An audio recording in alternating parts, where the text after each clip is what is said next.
Assalamualaikum warahmatullahi wabarakatuh.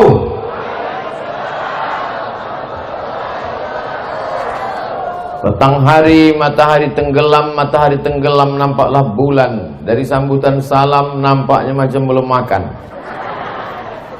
Apa kabar semua jemaah? Sehat? Badan sehat?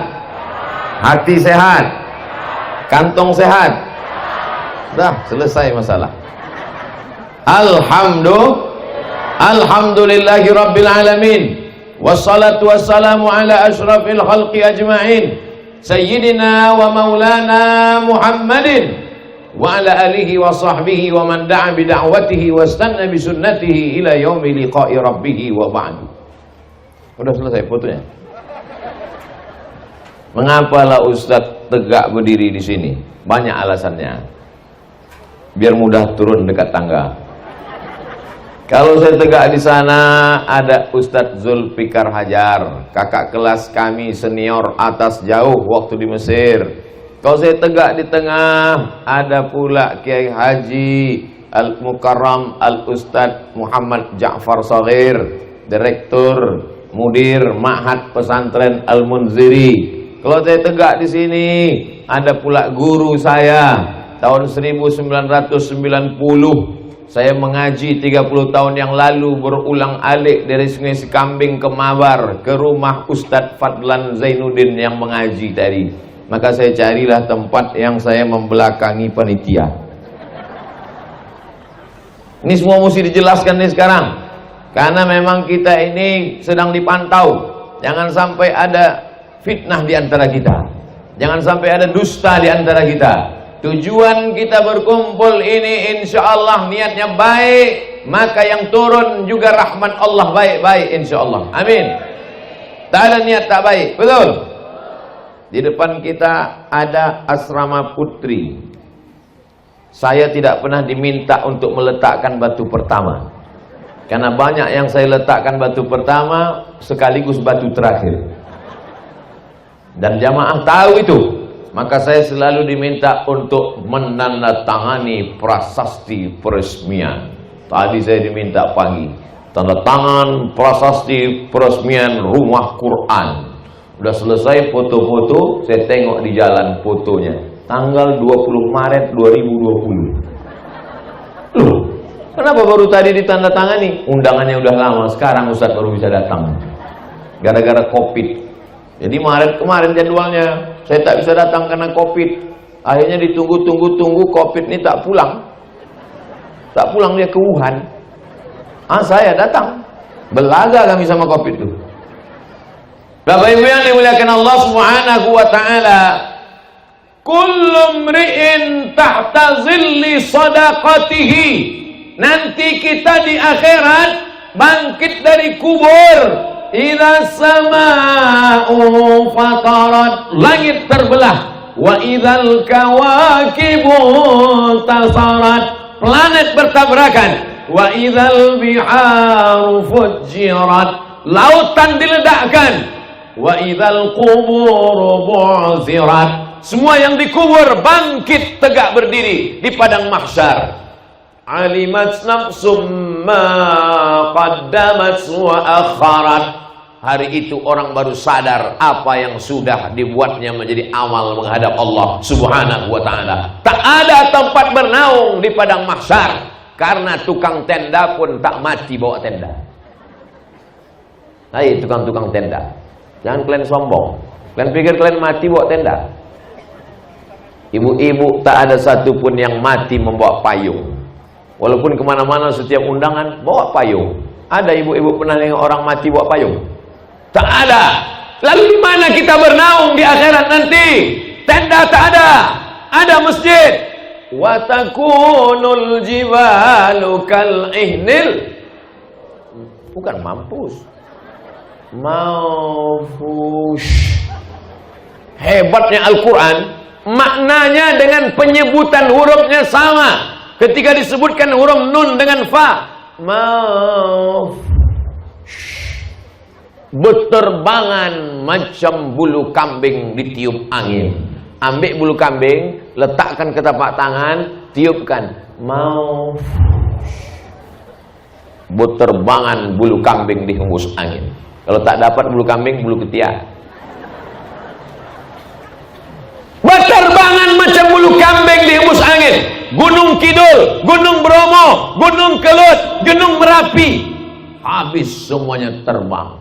Kalau Gunung Kidul, Gunung Bromo, Gunung Kelut, Gunung Sibayak, Gunung Merapi macam bulu kambing dihembus angin, lalu Abdul Somad hari itu macam apa? Dibayangkan ibu tuh, saya mulai melayang, pasti saya ketawa. Tak ada tempat kita bernaung. Lalu di mana kita bernaung? Nabi SAW menjelaskan, kullum ri'in tahta zilli sodaqatiki, orang akan bernaung di bawah apa pula somat? Orang akan bernaung di bawah solawat pula kata dia. Orang akan bernaung di bawah sodakoh. Jadi kalau ada di antara ibu bapak ini yang bersodakoh 1 sak semen, nampak nanti di atasnya 1 sak. Nampak 1 sak. Kalau ada yang bersedekah 1 triplek, nampak 1 triplek. Kena hujan 3 kali bergulung. Kalau ada yang bersedekah plastik, nampak plastik. Udahlah plastik, bolong-bolong pula. Macam inilah yang sedekah ini dia. Tapi kalau ada yang bersedekah, dia banyak melimpah ruah, tiang-tiang cor besi, semen, kosen pintu, maka itulah yang paling mulia. Saya tidak menyuruh bapak ibu bersedekah, saya cuma cerita aja. Oh sedekah silakan, tak sedekah tak apa-apa, tengok aja nanti di akhirat. Ada duit beli cincin, ada duit beli gelang, ada duit beli subang, ada duit beli anting, ada duit beli rantai. Begitu pergi undangan, merah muka itu. Kenapa merah? Anting 2 on sebelah.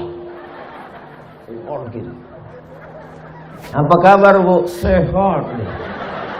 Saking beratnya emas-emas itu.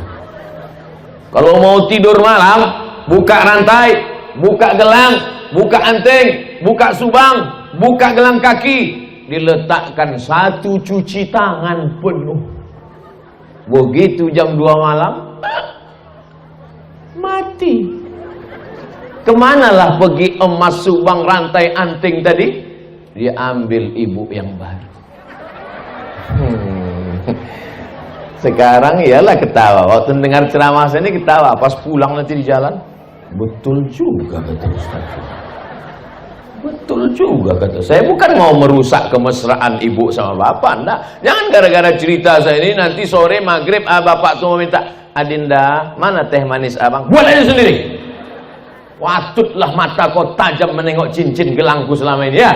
Sudah diceritakan Ustaz Somad niat burukmu. Enggak. Niat baik bapak-bapak. Menikah itu sunnah ibadah, iya kan bu? Tidak kan? Bapak Ibu yang dimuliakan Allah Subhanahu wa taala, tempat kita bernaung tak lain tak bukan adalah sedekah. Ada yang tenggelam karena keringatnya sampai mata kaki, ada yang tenggelam sampai ke lutut, ada yang tenggelam sampai ke pinggang, ada yang tenggelam sampai ke dada, ada yang tenggelam sampai ke leher, ada yang tenggelam sampai ke kepala, menghadap mereka kepada Nabi Adam alaihissalam. Wahai Adam, kami tak tahan menunggu di padang mahsyar, panas, tolonglah menghadap kepada Allah supaya diputuskan pengadilan ini. Aku tak sanggup, kata Adam. Tolonglah Adam. Kata Adam, aku tak sanggup. Kenapa Adam? Dulu Allah melarang aku makan buah kuldi. La taqraba hadhihi syajarah. Jangan kau dekati pokok ini. Allah melarang aku mendekati pokok kuldi. Bukan ku dekati, ku makan buahnya. Malu aku menghadap Allah. Minta mereka menghadap Adam. Adam tak sanggup menghadap Allah. Datang mereka menghadap Nuh. Wahai Nabi Nuh, tolonglah menghadap kepada Allah. Kata Nabi Nuh, anak kandungku ku ajak naik sampan. Ya bunayya rkam ma'ana. Wahai anakku, buah hati belayan jiwa, marilah naik ke sampan ayahna. Apa jawab? Kan'an nama anaknya. Ada anak ibu nama Kan'an? Kalau ada ganti Abdul Somad. Apa jawab Kan'an? Sa'awi ila jabali asimuni minal ma'. Aku akan naik ke atas bukit yang bisa menyelamatkan aku dari air banjir bandang. Banjir 40 hari 40 malam. Disangkanya macam banjir Sungai Deli. Tenggelam semua alam semesta. Naik air ke atas bukit. Tenggelamlah Kan'an, anak durhaka, anak Nabi Nuh alaihissalam. Tak sanggup aku menghadap Allah. Datang mereka menghadap kepada Nabi Musa alaihissalam. Kata Nabi Musa, aku tak sanggup menghadap Allah, karena ketika aku naik ke atas bukit Tursina menerima wahyu, umatku Bani Israel menyembah patung sapi yang berlobang lehernya, masuk angin kencang. Dibuat patung sapi, berlobang lehernya, masuk angin kencang, berbunyi sapi itu.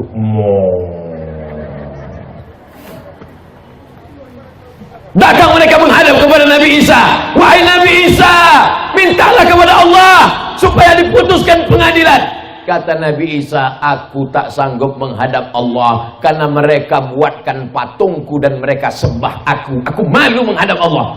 Akhirnya mereka menghadap kepada Sayyidina wa Maulana Muhammad sallallahu alaihi.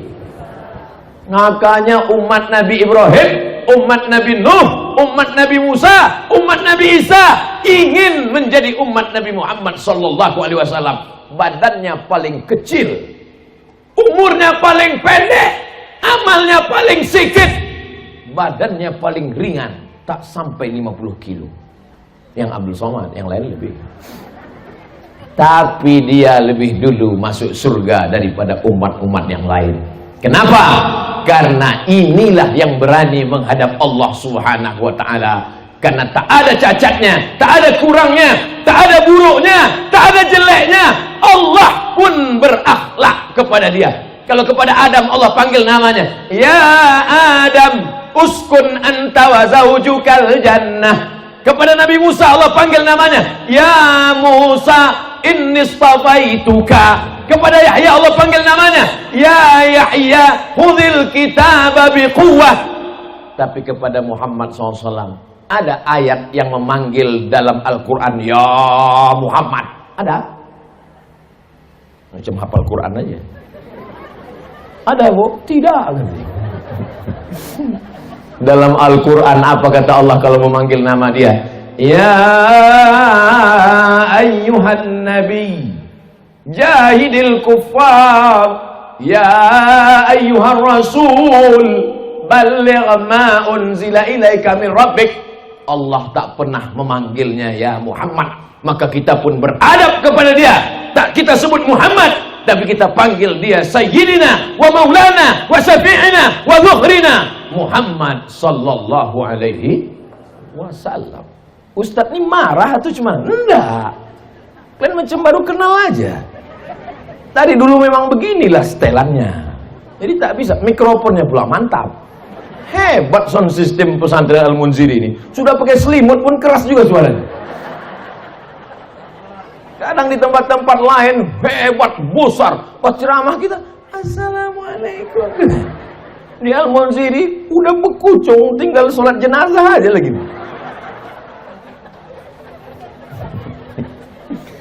Saya sebetulnya ceramah antara ada COVID tak ada COVID sama aja. Cuman bedanya kalau sebelum ada COVID itu nampak saya respon wajah jamaah itu. Entah dia sedih, entah dia senyum, nampak. Ini tak tahu kita, entah senyum, entah ketawa. Tiba-tiba keluar aja suara. Bapak-ibu yang dimuliakan Allah Subhanahu wa ta'ala. Jadi kalau mau selamat, selama menunggu di padang mahsyar, yang bisa menjaga kita, yang bisa menaungi kita, yang bisa melindungi kita, hanya satu, sodakoh. La ilaha illallah. Dia alih-alihkan juga lagi sholat, kata dia. Payah betul lah cerita sodakoh.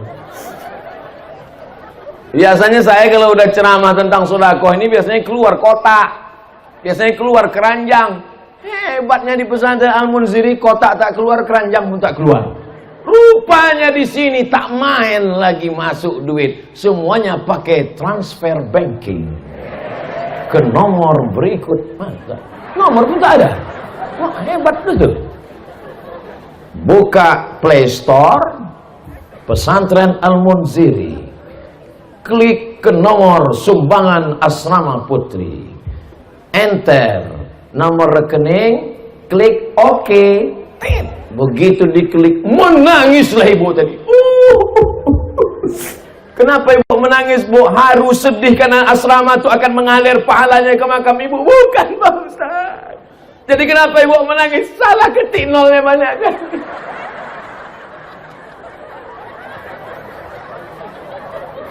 Bapak Ibu yang dimuliakan Allah Subhanahu wa taala, kalau kau ketik 1 juta, ada uangmu di sana 100 juta, yang kau sedekahkan 1 juta, mati engkau. Yang kau bawa mati yang 100 juta, apa yang 1 juta?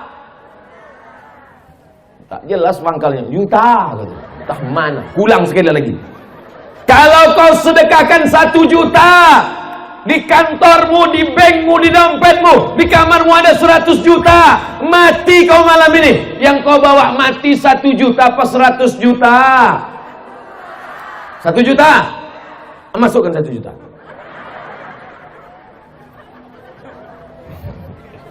Ibu sehat? Bapak sehat? Alhamdulillah. Di tempat lain ada yang saya bilang 1 juta, demam langsung.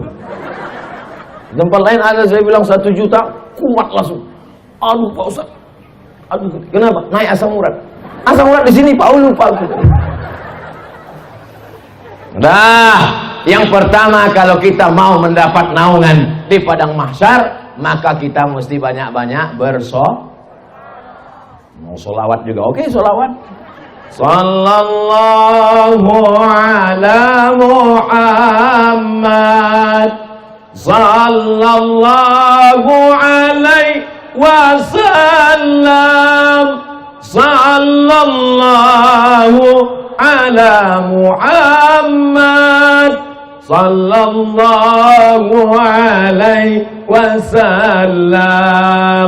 Ya Nabi alaika, ya Rasul salam alaika, ya Habibi salam alaika, salawatullah alaika. Banyak-banyak berselawat. Ibu-ibu yang sedang hamil berselawat, yang belum hamil berselawat, yang sudah hamil berselawat, yang hamil tak ada suami jangan berselawat. Bapak Ibu yang dimuliakan Allah Subhanahu wa taala. Yang kedua, dawu mardhakum bis shadaqah. Obati orang yang sakit di antara kalian dengan sedekah. Sudah berobat ke dokter, tak juga sembuh. Sudah berobat alternatif, herbal, kusuk, pijat refleksi, totok. Sudah ditusukkan semua jarum-jarum ke badanku nih Pak Ustadz. Dari jarum kaki, jarum jahit, sampai jarum goni. Tak juga sehat Pak Ustadz. Ada satu yang belum kau coba. Sesuai dengan sabda hadis Nabi Muhammad sallallahu alaihi wasallam, banyak-banyak bersedekah. Judul bukunya Al-Gharaib wa Taraib Sa'ah wa Sa'ah. Syekh Abu Ammar Al-Misri, orang Mesir. Dia bercerita tentang orang Saudi Arabia, kaya raya, sakit, pergi ke Amerika. Sampai ke Amerika, apa kata dokter Amerika? Pulang, makan enak, tidur enak, ketawa-ketawa, liburan. Nanti mana tahu Bapak Ibu sakit, na'udzubillah, na'udzubillah, na'udzubillah. Mana tahu sakit, pergi ke rumah sakit Pirngadi. Lalu kata dokter, ibu pulang ke rumah, makan enak, tidur enak, ketawa-ketawa. Itu artinya malaikat maut sudah 1,5 inci. Tak ada obatnya. Pulang, tidur, makan, ketawa bersama keluarga, nikmati hidup. Obatnya tak ada, menunggu mati. Mim datema, taya bawa. Berarti Masih banyak yang ngajinya pakai kaidah Baghdadiyah. Yang tahu Mimda Tema Taya Bawati itu yang seumur-umur saya, yang umur-umur 23 nih. Kalau anak-anak zaman sekarang mana dia tahu? Anak sekarang ngaji tak pakai kaidah Baghdadiyah. Ngajinya pakai Iqra, a bataba batata batasa balari. Belari anak. Anak soleh insyaallah. Mantap. Amin. Bapak Ibu yang dimuliakan Allah Subhanahu wa taala, akhirnya orang sakit dari Saudi Arabia pergi berobat ke Amerika. Kata dokter Amerika tak ada obatnya, pulang saja.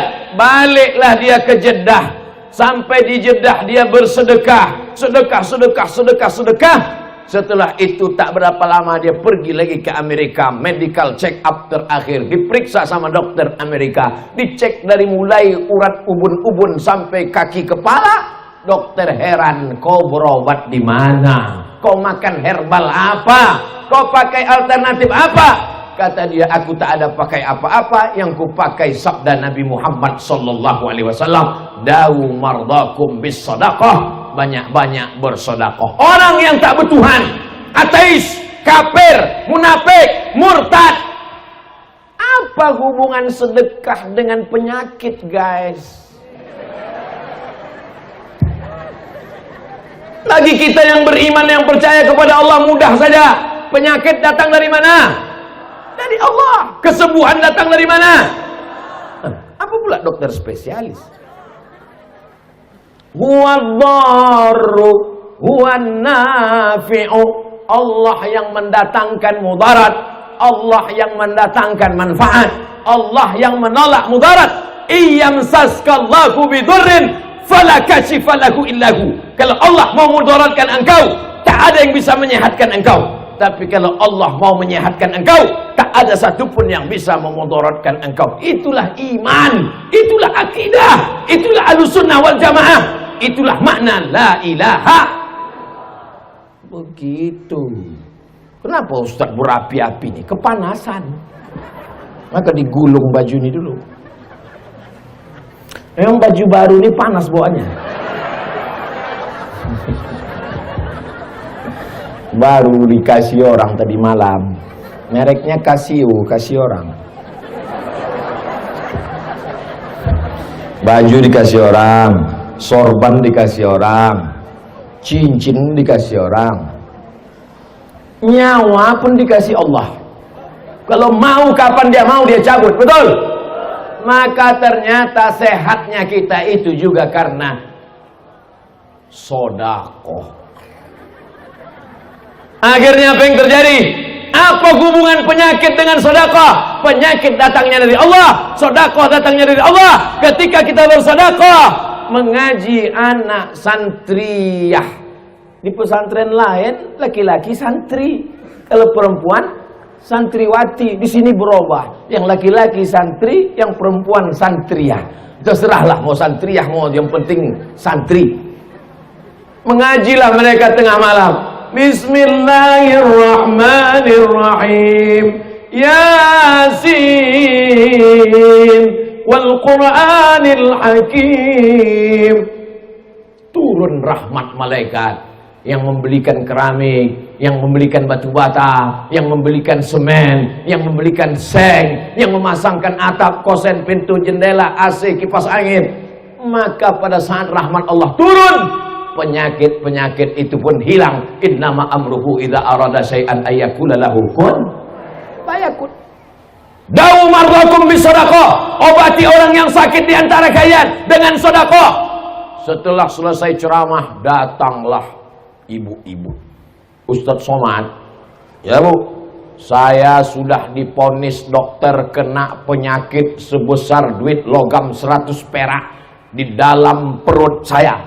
Namanya kista, bukan merek mobil. Kista.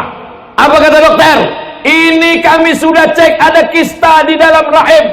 Gimana obatnya dokter? Mesti dioperasi. Efeknya apa? Kalau kistanya dibuang sama rahim-rahimnya dicopot, maka ibu tak bisa hamil lagi.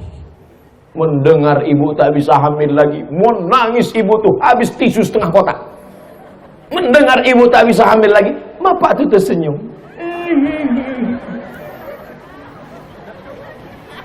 Bapak jangan senyum kali Pak, ibu ini mengintai. Untung pakai masker, diselamatkan masker. Akhirnya ibu ini tahu tentang hadis Nabi, da'u mardakum bisadaqah, obati orang yang sakit dengan sedekah. Dia pun bersedekah, diundangnya anak yatim, pergi dia ke panti jompo, datang dia ke panti asuhan, pergi dia ke pesantren, dibayarkannya uang anak sekolah du'afa yang tak sanggup, ditengoknya pembebasan tanah. Berapa harga tanah? 500.000, saya 10 meter, berapa saya yang kurang, ditambahnya. Setelah itu cek lagi ke rumah sakit, dokter tuh heran, ibu makan apa? Makan nasi pakai ayam penyet, ayam patah, ayam sungsang, ayam mati, ayam hutan, ayam pop. Apa masalahnya? Rupanya kista yang sebesar duit logam itu mengkerut, mengecil, hilang. Jadi gimana dok? Tidak jadi operasi karena kistanya sudah hilang, selamat. Ibu tak jadi operasi dan bisa hamil lagi. Ibu tuh tersenyum, bapak tuh pula menangis.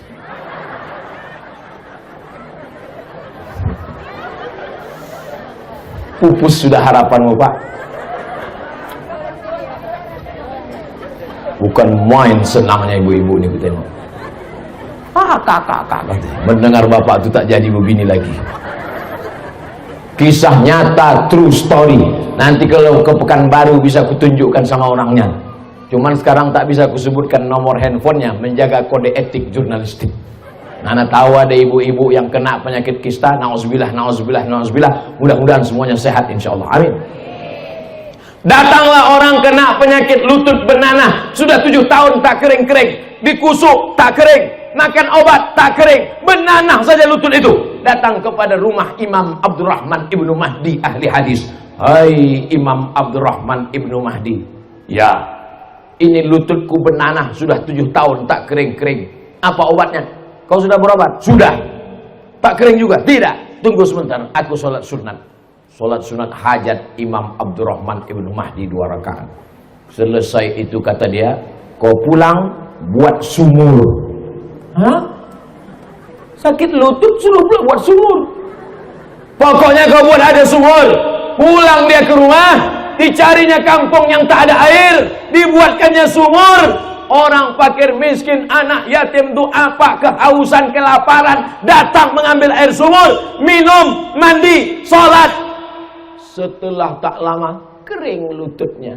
Apa hubungan lutut bernanah dengan sumur yang diminum orang? Rupanya sodakoh air minum membuat orang bisa sholat, bisa wudhu, bisa mandi, bisa makan, bisa minum. Maka turun rahmat Allah, sembuh segala penyakit. Maka kalau ada bapak ibu yang benanah, mau lutut, telinga, hidung, kepala benanah, sekarang ada anak-anak gadis perempuan yang benanah 2, ujung hidung sama ujung dagu. Karena dagu mau mancung, disuntikkan kresek, silikon tak mau mencair dengan darah, akhirnya benanah. Mau disedot takut hilang dagu, akhirnya ditempelkanlah lintah, terapi lintah. Ditempelkan lintah untuk menyedot nanah yang ada di dalam. Lintah itu biasanya kalau sudah menempel di kulit, setengah mati kita mencopotnya tak bisa. Tapi ini begitu ditempelkan lintah, melompat lintah. Apa kata lintah? Masam kali nanahnya. Maka jangan robah ciptaan Allah. Jangan kalian robah-robah. Ini banyak perempuan sekarang, dagu suntik tajam, hidung suntik tajam, cuman 2 bulan. Habis itu hidung menanah, dagu benanah, hidung turun, dagu turun. Tinggal cari sapu lidi macam nenek sihir. Akhirnya apa yang terjadi? Sembuh kering lututnya karena sedekah air minum. Jadi kalau ada jamaah ini mau bersedekah air minum, jangan sebotol 2 botol. Datang ke pesantren Al-Munziri, temui Kiai Haji Al-Ustadz Haji Muhammad Ja'far Shaqir, tanya berapa sumur bor yang perlu dibangun tak kering-kering, hidupkan sampai hari kiamat tak kering-kering, mengalirlah pahalanya. Boleh saya niatkan untuk almarhumah omak saya Pak Ustadz? Mantap.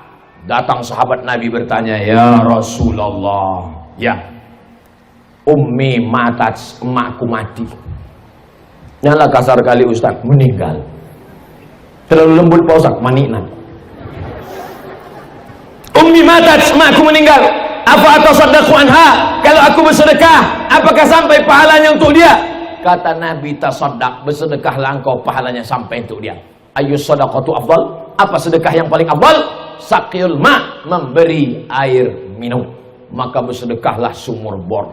Saya mohon maaf Pak Kiai, saya tak tanya ini santrinya berapa, kamar mandinya berapa. Tapi saya pernah ceramah di salah satu daerah, santrinya 1000, kamar mandinya 10. Bayangkan itu, perang yang paling sulit.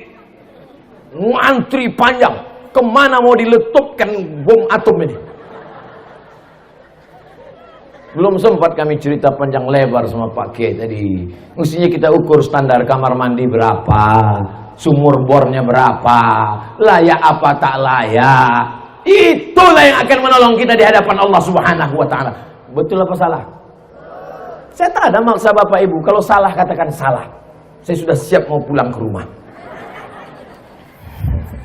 Bapak Ibu yang dimuliakan Allah Subhanahu wa taala. Yang pertama, sedekah menjadi atap naungan di akhirat.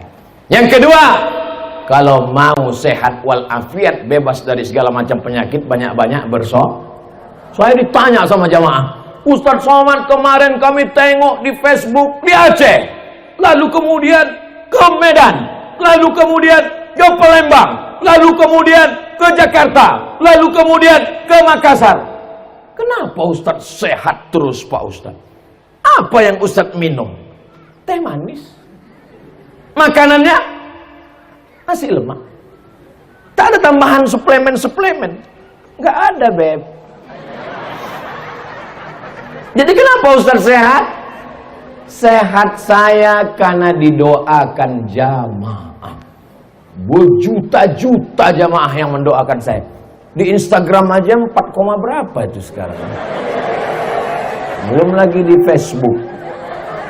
Sebentar ya, aku cek dulu. Tak enak pula kalau agak-agak data nih tak valid kan. Sabar kalian nunggu kan. Caranya buka YouTube, habis itu cari Ustadz Abdul Somad Official. Udah? Nah, sesudah dapat baru buka, subscribe dulu. Nah, sudah itu baru cari tentang. Nah, di ujung tuh tentang. Nah, sudah tentang baru tengok. Channel ini dibuka tahun 2019, sudah ditonton sebanyak 75 juta orang. 75 juta orang ini tidak semuanya suka, banyak juga setan-setan yang tangannya begini tuh, tangannya begini. Anggaplah setan sama hantu sama jin nyiblorong sundel bolong itu 5 juta. Tapi kan masih kalah juga kita sama 70 juta. 70 juta yang menonton saya. Bayangkan itu. Kira-kira 70 juta itu kalau ikut pilpres menang apa kalah? Tapi kalian nggak perlu khawatir, aku tetap jadi ustadz sampai hari kiamat. Jangan takut kalian. Kemana ceritanya tadi? Mundur balik ke belakang. Bahwa kita didoakan orang. Makanya saya kalau kemana-mana jumpa saya, doakan saya makcik. Aku mau berfoto dekat Ustaz Somad. Yang boleh berfoto dekat aku ini 2 mak. Yang pertama anak-anak, yang kedua nenek-nenek. Kenapa begitu? Karena kalau anak-anak yang masih muda-muda nanti dikatakan orang istri simpanan saya. Didoakan oma-oma itulah saya. Ustadz Somad ini sehatkan. Apalagi orang-orang di pesantren Al-Munziri ini. 2 bulan yang lalu jumpa saya sama Pak Kiai di Pekanbaru. Maka sejak itu setiap maghrib mereka mendoakan, saya akan Ustadz Somad, saya akan Ustadz Somad, saya akan Ustadz Somad sampai tanggal 5 ya Allah. Setelah itu mau kena COVID, mau mati, mampus sudah di situ.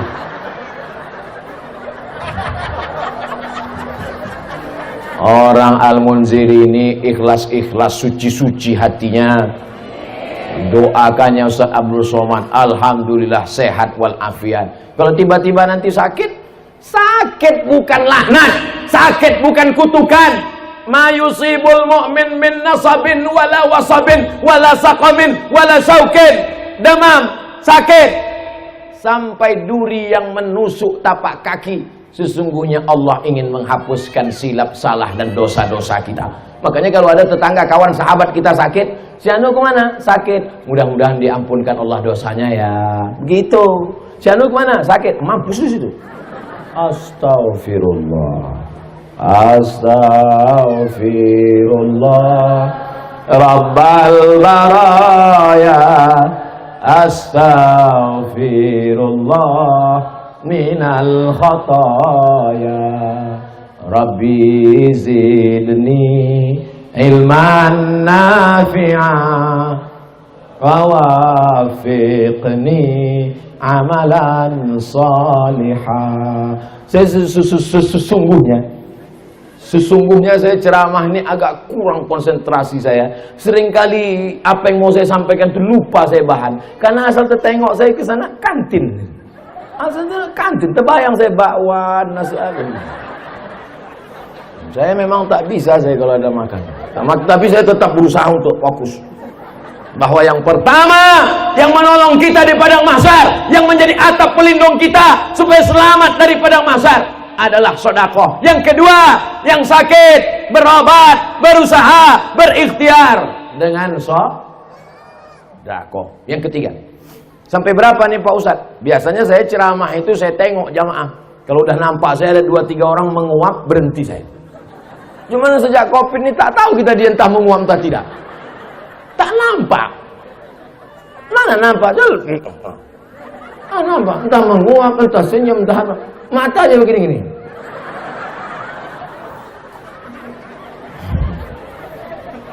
Jadi memang di mana-mana saya patok, saya ceramah 60 menit. Tadi saya mulai jam 2:30, nanti jam 3:30 kebetulan nanti berkumandang suara azan dan sholat asar. Begitu Bapak Ibu semua sholat asar, saya tengok kalian mau sholat asar, saya pun pulang.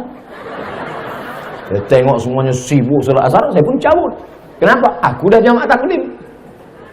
Saya udah jamaah taklim tadi duluan. Jadi jangan nanti pas saya pulang, oh Ustadz itu yang kalian ikut itu, ceramah aja mantap, sembahyang pun tidak. Banyak orang sedang mengintai-ngintai kesalahan kita sekarang, betul? Yang tak betul yang bilang betul, bilanglah tidak. Yang ketiga, shadaqatu sirri tadfa'u mitatassu. Sedekah menolak mati su'ul khatimah. Kemarin tetangga kita yang ikut 17 Agustus manjat pinang itu mana dia? Pak RW. Mati kita Pak RW. Meninggal kenapa? Sakau. Syanu meninggal kenapa? Pas main gaple. Kelepak mati. Syanu meninggal kenapa? Pas nyanyi dangdut. Jatuh bangun aku. Kelepak mati. Kalau mau selamat supaya mati husnul khatimah, kita diajarkan tuan-tuan guru berdoa. Allahumma khtim lana bi husnin wala takhtim alaina bisu'il khatimah.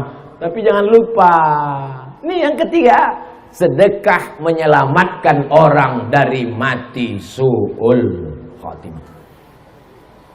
Amal banyak, sholat sunat banyak, pengajian banyak, jilbabnya panjang, sedekahnya banyak. Tapi ternyata kalau riya, kalau angkuh, kalau sombong, tak selamat dari mati su'ul khatimah. Apa yang bisa menyelamatkan dari su'ul khatimah? Kata Nabi, shadaqatus sirri tadfa'u mitatassu'i. Banyak-banyak bersedekah diam-diam, maka itu akan menyelamatkan dari mati su'ul khatimah. Anak muda meninggal di samping Ka'bah, di belakang makam Ibrahim, dalam keadaan pakaian ihram, di dalam Masjidil Haram, di sujud terakhir, dalam keadaan berwudu, di dalam sholat. Tak ada mati yang lebih indah daripada mati. Dalam Masjidil Haram, di belakang makam Ibrahim, dalam keadaan berwudu, dalam sholat, sedang pakaian ihram, di sujud terakhir. Indah. Anak muda, bukan alim ulama. Selesai dia dibawa ke keluarganya, datanglah orang bertanya kepada emaknya. Anak ibu ini bu? Iya. Apa amalannya bu? Ulama dia? Tidak. Dia kerja kantor biasa. Jadi kenapa dia matinya indah betul? Aku pun tak tahu entah apa amalannya. 2-3 hari setelah kematian, datanglah perempuan membawa anak-anak. Kamu siapa? Aku perempuan. Iya, aku tahu aku kau perempuan. Ya kau siapa? Ini anak-anakku. Terus anak ibu ini setiap awal bulan datang ke rumah kami, diam-diam membawa gajinya, dikasihnya sepertiga gajinya untuk anak yatim. Terkejutlah ibu, terkejut semua tetangga jamaah. Kenapa dikasih Allah dia husnul khatimah? Karena sodako. Makanya nanti ibu, mana tahu suami ibu meninggal, 2-3 hari sesudah itu datanglah janda membawa anak. Itulah tanda husnul. Tak ada yang mau mengaku. Sedekah ini luar biasa Bapak Ibu. Kawan saya dalam keadaan kesulitan, datang dia ke tempat Pak Kiai. Pak Kiai, aku hidupku sedang sempit, aku dalam keadaan susah, aku dalam stres, aku depresi. Kau cari kampung, terus kau cari warung di kampung itu, terus cari yang catatan utang orang paling banyak di situ sampai malu jumpa beli minyak lampu, malu jumpa beli beras, malu jumpa beli sabun karena utang begitu banyak. Terus bayarkan diam-diam, maka Allah lepaskan segala kesulitanmu. Wallahu fi aunil abdi makanal abdu fi auni akhih. Allah akan menolong seorang hamba selama hambanya itu mau menolong saudaranya. Jadi masalah menolong orang dengan sedekah ini Bapak Ibu luar biasa. Makanya orang-orang mati itu kalau sudah mati masuk ke liang lahat dikubur, ditanya Allah Ta'ala, hai mayat, mau kalian hidup lagi? Apa kata mayat-mayat itu menjawab, laula akhartani ila ajalin qarib. Macam film hantu. Ada suara soundtracknya.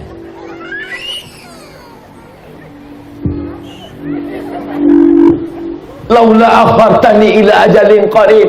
Kata mayat-mayat yang sudah masuk dalam kubur, kasihlah aku waktu sekejap aja ya Allah, kasihlah aku hidup sebentar saja ya Allah. Tak bisa sehari setengah hari, tak bisa setengah hari 1 jam, tak bisa 1 jam 1 menit, tak bisa 1 menit 1 detik, hidupkan aku. Kalau kau kuhidupkan, kau mau apa? Apa jawab dia? Fa'asaddaqa. Kalau aku hidup sekejap, aku mau bersodaqah. Kenapa Ustaz dari tadi ceramahnya ke sini terus? Kenapa tak ke sana? Mereka tuh tak ada duit. Duit mereka dipegang ini semua. Aku tak ada gunanya aku ceramah ke pinggir sana. Bersedekahlah kalian, bersedekah. Ujung-ujungnya pasti dia nanya, "Ma, boleh ya?" Gitu. Bagus aku langsung aja kan. Setuju kan Pak? Ah, benar kok. Betul Pak Ustaz. Lepas aku dah gitu. Lepas aku dah gitu. Memang yang cari duit pergi pagi pulang petang peras keringat banting tulang tunggang langgang lintang pukang, itulah orangnya. Tengoklah wajah-wajah yang penuh penderitaan itu. Itulah orang yang pergi sampai kepala jadi kaki, kaki jadi kepala, tapi tak megang duit. Asal mau pergi, nah dompet sini. Ini kau pergi, ya. Kau nyampe banyak megang nanti berbini kalau sekali lagi. Tapi insya Allah tak apa-apa Bu. Niat ibu baik kan Bu kan? Mengaku pula. Mudah-mudahan duit bapak kalau dipegang ibu ini tak hilang. Kalau lah ibu-ibu begini yang megang duit bapak, jilbabnya panjang, rajin pengajian, tak akan dibelikannya duit bapak itu gelang tangan, gelang kaki. Paling-paling dibelikannya emas batangan. Ibu-ibu yang suka shopping ke mall, ada ibu-ibu nih ke mall sehari 3 kali macam makan obat. Pagi jam 8 dia pergi ke mall. Kata security jam 10 baru buka Bu. Ditahannya tegak di pintu. Pagi ke mall, siang ke mall, malam ke mall. Cincin 3 kiri 3 kanan. Kalau mau beli kangkung nunjuk, berapa ya? Kalau belanja di mall 100.000, angkat 500.000, bungkus. Tapi kalau belanja ke pasar, menawarnya mencekik. Berapa ikan ini setumpuk? 15.000, 2.500 ya? Kalau di mall bukan main lagi kau tunjukkan kau yang kayanya. Sampai duit-duit itu bersisa waktu bayar. Bu, ini ibu masih ada sisa uang lagi 10.000. Boleh kami donasikan? Ambillah. Aku 10.000 itu macam kutil aja.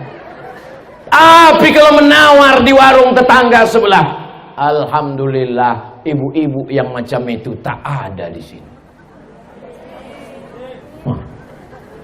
Amin kata dia, berarti masih ada. Husnuzon, semuanya baik-baik insyaallah. Amin. Bapak Ibu yang dimuliakan Allah Subhanahu wa taala, siapa yang ceramah di pesantren Al-Munziri tadi? Abdul Somad. Abdul Somad yang mana itu? Mana ada Abdul Somad lain?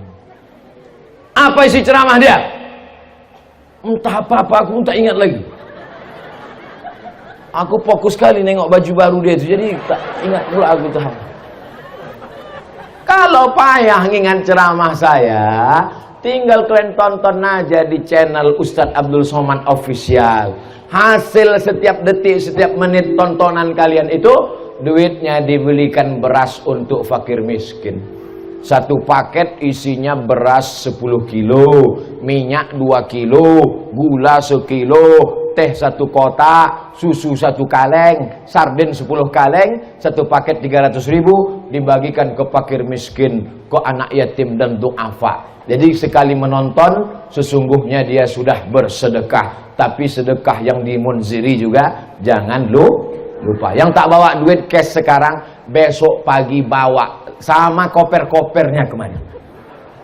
Assalamualaikum Ustadz Kiai Haji Muhammad Ja'far Shagir. Ya, mana semen batu bata, berapa lagi yang perlu kami bantu? Coba tengok data-datanya. Semen sekian sak, batu bata sekian sak, kosen. Ibu mau nolong? Enggak, mau nanya aja. Tolonglah. Siap ibu menolong? Mak, dari bunyinya tak yakin aku. Siap bapak menolong? Siap nih kak. Apalah gunanya orang siap tak berduit?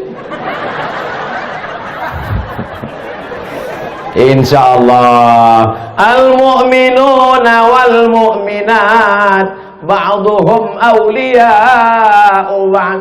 Laki-laki yang baik, perempuan yang baik, mereka saling tolong menolong. Anak-anak sekarang cabut dari sekolah pergi ke mall jalan-jalan. Dari rumah pakai jilbab panjang, sampai di tengah jalan jilbab dikulung masuk tas. Naik motor knalpotnya dipotong. Cabut, minum, minumannya disuntik pakai narkoba, begitu diminum mabuk, hilang kesadaran, melakukan perbuatan zina. Lagunya sudah ada, pulang-pulang berbadan dua. Yang ketahuan aku sih bilang, macam paham ini.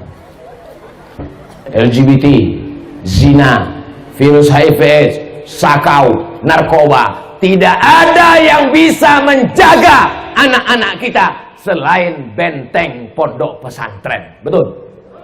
Yang sudah mendaftarkan anaknya ke pesantren, alhamdulillah. Yang belum mendaftarkan anaknya, segera daftarkan ke pesantren Al-Munziri Medan, Sumatera Utara sebelum tanggal penutupan berikut ini, tahun ajaran 2021-2022.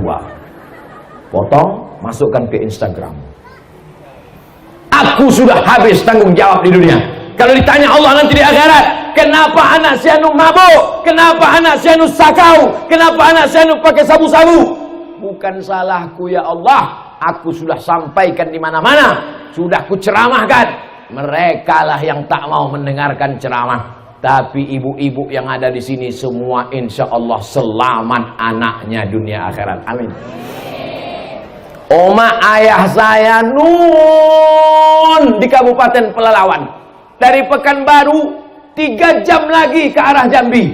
Saya disekolahkan pesantren Darul Arafah Lau Bakri Deli Serdang Sumatera Utara. Menengoknya setahun sekali. Beruntung betuahlah kalian yang ditengok. Banyak anak-anak santri ini minta tengok pula sekali 3 hari. Sehari 3 kali. Minta bawakan keripik pedas lah, bumbu pecal, banyak betul lah kau. Balik aja kau ke rumah. Kami dulu setahun sekali baru ditengok. Orang tua di Riau. Saya kuliah sekolah di pesantren Darul Arafah. Tak ada perempuan. Ini masih untung ada santriah. Kami tak ada santriah. Laki-laki semua. 1.800 santrinya. Laki-laki semua. Tengok kanan laki-laki. Tengok kiri laki-laki. Kalau mau menengok perempuan, pas makanlah bibik-bibik yang masak di dapur itu. Bukan baik bibik itu. Ngantri lah kami bawa piring. Dek, kata Pak, kelepak. Lewat. Hari Sabtu, hari Ahad, hari libur. Wah, datanglah nenek-nenek menjenguk cucunya. Itulah, cantik juga nenek-nenek itu kadang-kadang.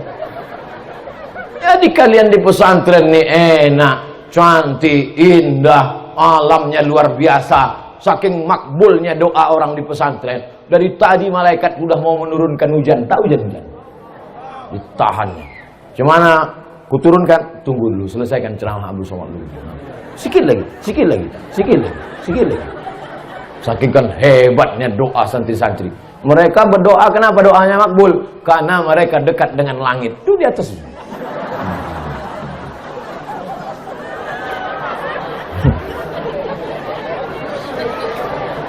Ustaz Somad jam 12 malam menelpon mak-mak. Ibu kenapa? Diganggu jin. Bukan Pak Ustaz, anakku. Kenapa anak ibu? Anakku bawa motor Kawasaki Ninja, ngubut ke sana kemari, mau kularang udah tak bisa. Kalau kularang dibawakannya parang panjang. Kenapa?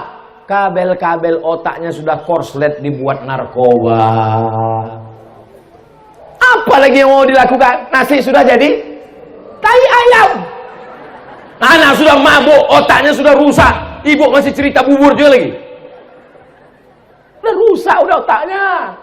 Ustaz Somad, tolong doakan anak saya. Pak Ustaz datang ke rumah. Anak ibu kenapa? Tak tahu pagi, tak tahu siang, tak tahu malam, tak tahu makan, tak tahu sholat. Asik main game online di kamar. Tolonglah Ustaz doakan. Tak tahu aku doanya. Belum ada dapat ku doa Nabi. Allahumma inni a'udzubika min game online. Siapa yang memberikan handphone? Aku Pak Ustaz. Siapa yang mengasihkan kamar besar? Aku Pak Ustaz. Siapa yang membelikan layar monitor TV besar? Saya Pak Ustaz. Siapa yang membelikan paket? Saya Pak Ustaz. Siapa yang buat dia kecanduan? Saya Pak Ustaz. Sekarang dia udah kecanduan, siapa yang salah? Ustaz. Apa pula aku salah? Maka kalau anak kita mau selamat, tidak ada jalan lain, sekolahkan di pesantren. Saya nih Bu, saya nih Pak, andai tak dimasukkan ke pesantren dulu, udah jadi hantu sekarang. Alhamdulillah, dimasukkan almarhumah mak nih saya ke pesantren, tinggalkannya. Begitu saya taman aliyah, dikirimnya ke Mesir, 4 tahun tak dikasihnya ongkos, tak balik-balik. Sampai temenung saya di tepi sungai Nil tuh. Sadis sekali ya. Tak jadi bunuh diri. Rupanya sudah habis. Tadi dimulai 2:30, sekarang 3:30. 60 menit kita bersama. Mudah-mudahan 60 menit ini menjadi nilai amal soleh. Jangan kemana-mana setelah pesan berikut ini. Bagaimana cara kita menyikapi wali santri yang masih ragu dalam menitipkan anaknya di pesantren? Hampir tiap 3 kali seminggu datang sehingga anaknya terganggu belajar. Itulah yang kusampaikan tadi. Kan udah kusampaikan itu udah. Janganlah kalian tengok anak itu sering. Udah kusampaikan itu kan. Tengok dia 1 semester, tengok dia pas libur aja jebut. Sayang sama anak bukan kalian letakkan di celah ketiak. Sayang sama anak bukan dibelikan motor, dibelikan mobil. Sayang sama anak dikasih handphone mahal, gadget 25 juta, motor 100 juta. Sore pergi ke sana kemari. Orang sedang sholat maghrib. Wailil maghdubi alaihim waladdallin. Ada yang di belakang keceplosan, mampus gitu. Tiang listrik mati. Sayang sama anak, tinggalkan di pesantren. Ibu kalau mau menangis, Bu, jangan waktu di pintu ini. Tinggalkan dia sini. Ku tinggalkan kau di sini supaya kau jadi orang. Ku tinggalkan kau di sini supaya kau jadi ulama. Ku tinggalkan kau di sini supaya kau menjadi polisi, jadi tentara, jadi hakim, pengacara. Belajar kau baik-baik. Kalau mau nangis, udah keluar agak-agak jauh, ada pokok-pokok sawit. Berhenti menangislah di bawah tuh.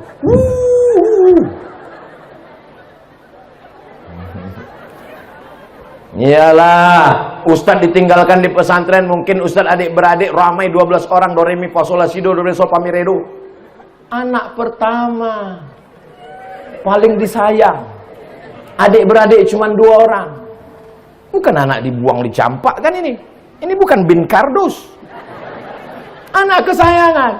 Tapi orang tua saya punya prinsip, kau mesti jadi orang, kau mesti sekolah. Maka saya yakin dan percaya ibu-ibu yang selama ini menangis pulang sampai menangis biji matanya sebesar telur angsa. Nangislah ibu tuh. Kenapa bu? Aku tadi ke pesantren kasurnya tipis. 2 minggu yang lalu ku tengok anakku Pak Ustadz tipis kasurnya. Terus kemarin ku tengok yang tipis itu pun hilang pula. Datang si bapak menasehati, jangan kau menangis, lebih baik kau menangis sekarang daripada nanti kau menangis anakmu pecandu narkoba. Kuatkan semangatmu. Ngamuk pula ibu tuh. Enak aja kau marah. Aku yang mengandung dia 9 bulan 10 hari, aku yang menyusukan dia 2 tahun. Kau kan cuma datang sekali-sekali aja. Hancurlah dunia persilatan. Maka insya Allah kalau bapak bekerja sama dengan ibu, selamatlah anak-anak kita yang menyelamatkan di antaranya pesantren Al-Munziri ala hazihin niyah wa kulli niyatin sholihah. Al-Fatihah. A'udzu billahi minasy syaithanir rajim. Bismillahirrahmanirrahim. Alhamdulillahi rabbil alamin. Arrahmanir rahim. Maliki yaumiddin. Iyyaka na'budu wa iyyaka nasta'in. Ihdinas siratal mustaqim. Siratal ladzina an'amta 'alaihim ghairil maghdubi 'alaihim waladdallin. Amin.